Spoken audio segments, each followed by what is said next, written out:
Hello বন্ধুরা, কেমন আছেন সবাই? আজ আবারও চলে এলাম নতুন একটি গল্প নিয়ে। আজকের গল্পের নাম হলো শেষ ট্রেনের যাত্রী। গল্পটি ঠিক যেভাবে ছিল সেভাবে পড়ে শোনাচ্ছি আপনাদের। একটি কথা বলে রাখি, আবারও করোনা মহামারী আকার ধারণ করছে। আপনারা সবাই যে যার যার জায়গা থেকে সচেতন থাকবেন। অবশ্যই বাইরে বের হলে মাস্ক পরে বের হবেন এবং হ্যান্ড স্যানিটাইজ ইউজ করবেন। তো বন্ধুরা, কথা না বাড়িয়ে চলে যাচ্ছি মূল গল্পে।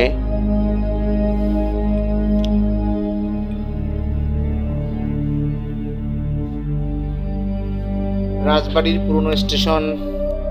রাতে একা একা শেষ ট্রেন চড়ে ঢাকা থেকে রাজবাড়ি ফিরছিল রাহুল। অফিসের কাজ শেষে খুব ক্লান্ত। ট্রেনের যাত্রী ছিল হাতে গোনা কয়েকজন। ট্রেন যখন কুয়াশাচ্ছন্ন পুরনো স্টেশনে নামে, রাহুল দেখে কেউ ওঠে না, নামেও না, কিন্তু কেমন একটা অদ্ভুত ঠান্ডা হাওয়া ট্রেনের কামরায় ঢোকে। রাহুলের ফোনের নেটওয়ার্ক চলে যায়।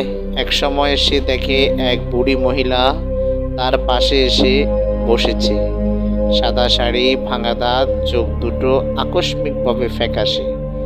রাহুল কথা বলতেই সে কেবল তাকিয়ে হাসে, কিন্তু কয়েক সেকেন্ড পর রাহুল দেখতে পায় আসলে পাশের সিটে কেউ নেই। ঘামতে শুরু করে রাহুল উঠে পড়ে, অন্য এক কামরায় যায়।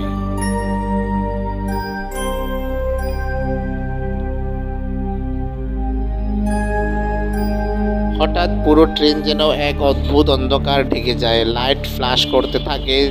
জানালা দিয়ে দেখা যায় পুরনো স্টেশনের পরিত্যক্ত কংক্রিট ঘর থেকে কেউ একজন ট্রেনের দিকে তাকিয়ে আছে। রাহুল আবার সেই মহিলাকে দেখে। এইবার সে ট্রেনের দরজার সামনে দাঁড়িয়ে রক্তাক্ত হাসি দিচ্ছে। রাহুল চিৎকার করে উঠে পড়ে যায়। হুঁশ ফিরলে সে নিজেকে খালি একটি কামরার পাশে পড়ে থাকতে দেখে। সকালের আলো ফুটেছে। লোকজন এসে তাকে তুলে জিজ্ঞেস করে সে কোথা থেকে এলো।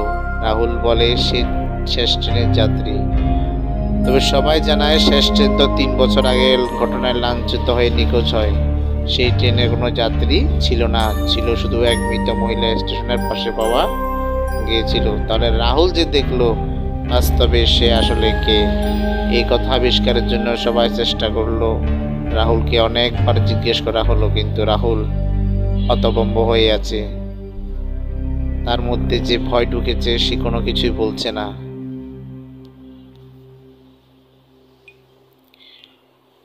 রাহুল এবার ভয়ে ভয়ে দিনাতিপাত করতে করতে এভাবে প্রায় 3 মাস কেটে গেল।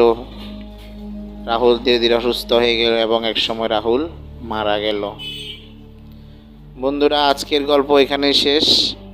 কেমন লাগলো সবাই অবশ্যই জানাবেন। অবশ্যই সবাই কমেন্ট শেয়ার করবেন। আর আমার চ্যানেলটা যদি কেউ এখনও সাবস্ক্রাইব না করেন, অবশ্যই সাবস্ক্রাইব করে দেবেন। নতুন একটি গল্প নিয়ে আবারও হাজির হব। সে পর্যন্ত সবাই ভালো থাকবেন। আবারও বলি,